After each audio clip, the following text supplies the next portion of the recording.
Hello viewers and welcome to Face TV. I'm your host Coach K. Salif. Please don't forget to like, comment and subscribe to my channel so that you won't miss anything that we're going to be uploading and the content, because all the content we put it out for you is really tailored to help you understand how the life is in Australia for all international students or any other visa holder. So I know most of you are eagerly waiting for visa, or they believe or they wish that they will be here one day. So this video, I'm gonna run through you how stressful or a simple life of an international student is, because clearly it's a little bit stressful. And that's what I always say to parents, like, if your son or daughter is not in a position to do chores at home, or if your son is that guy who doesn't want to do anything at home, probably this place is not for him. Or if your son is that kind of person who drinks a lot of alcohol and you see there's no any sign of change, this place is wrong for him, because this is the only place where freedom is plenty and alcohol is cheaper. If your daughter is an outgoing nature, she just want to be on the road most of the time, she doesn't do anything, she doesn't like to do any job at home because you have a nanny or you have a house help, this place is pretty wrong for her, because this is the only place whereby for you to afford even bottle of water, you have to pay for it. For you to afford any meal, you have to pay for it. So as a parent, you really need to know the type of person you are sending here, or as a guardian and anything, you really need to be aware what type of person are you sending, because our parent knows us better. They know who is hardworking, who is not. If you can't do anything at home, then you have a problem. You will have the same problem here, or even worse. So now that we get rid of that, and let's say now you are a good boy or a good girl coming here, let's talk about how is your day here when you get here. Let's say you come here as a student studying in uni. So if you come here because there's a different you studying in uni and college, there's a really world of a different, so let's use a uni as a measure.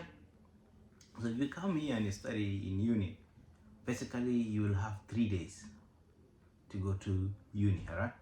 So in a week you have 7 days, so you have 3 days for uni, so you remain with 4 days for yourself. And remember, these 4 days you have to work, unless you come from a family whereby your school fees will be paid back at home. But if you are here whereby you have to hustle for you to pay school fees, remember you have 4 days in a week, because you give school 3 days. So what you do in a scenario like that, because most of us are here, and most of us who came as an international student, and they went through uni, and so there's this there's this common job whereby most of international students are doing, and this job are like aged care or disability, aged care, or cleaning.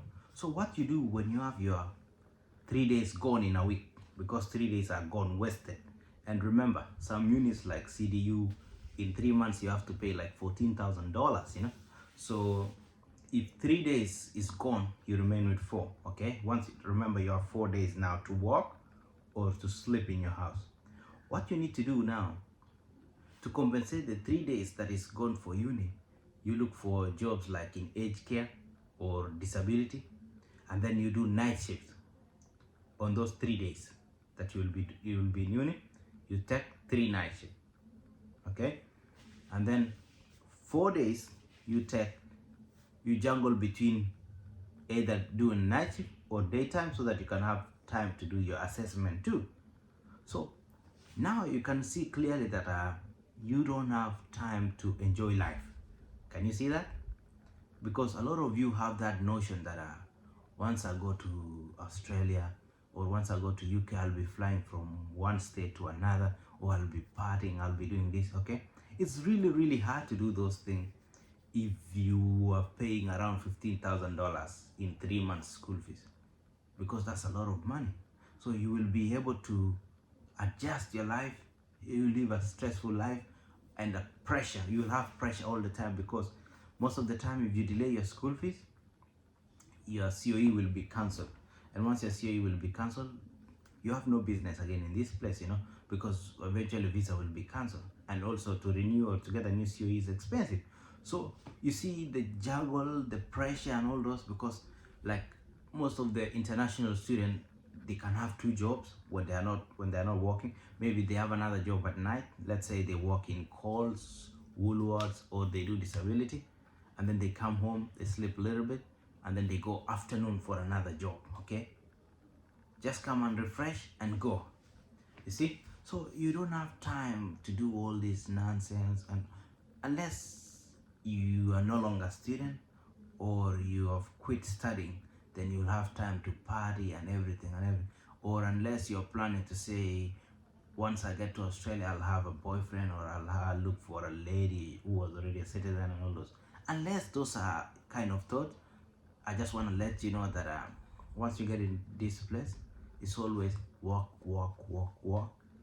And that's why most of the time when you're trying to call people who are already in Australia or any other overseas country, most of the time they don't pick your call because they are either sleeping, or they are working, or they are doing assessment, or they are stressful, because we are always stressful.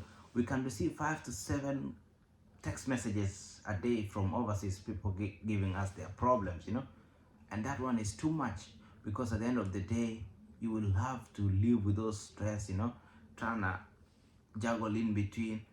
You have your own family, you have friends who always wants money, you have other people who will have their problem, you have lots of things. And what I always tell people, once you're in Australia or in any other country as an international student, or any other visa holder, I always look at you as a lender of the last resort. You know what do I mean, lender of the last resort? Like those people in overseas, they can borrow each other money until they borrow you as the last person, but you are the lender of the last resort of yourself.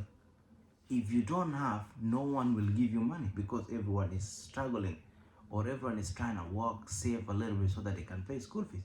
And as a parent, if you see that your son and daughter is not doing anything, any project at the moment back at home, and you see your neighbor is doing, don't compare them, because you don't know the other one. Maybe he has already finished uni, or he's doing diploma, because if you are doing diploma, your life is a little bit easier than those who are doing bachelors. You have a lot of freedom. So think about it. Know that that is the routine. You have to be on your toes all the time. You have to do lots of running. You have to be looking at 2 to 3 jobs, 2 jobs actually, so that you can be able to survive comfortably. And you need to remember that here is different from back home. Here you have to pay water, electricity, food, fuel. You have to pay for your car. Even though you own the car, you have to pay for insurance, registration. There's a lot of things you have to pay. It's all about money, money, money, money. So if you're thinking like, oh, you will be having parties and all those, you have to think again. Okay, other than that, please don't forget to like, comment and subscribe to my channel, and continue watching my content, and be blessed. Thank you, and see you next time. Bye.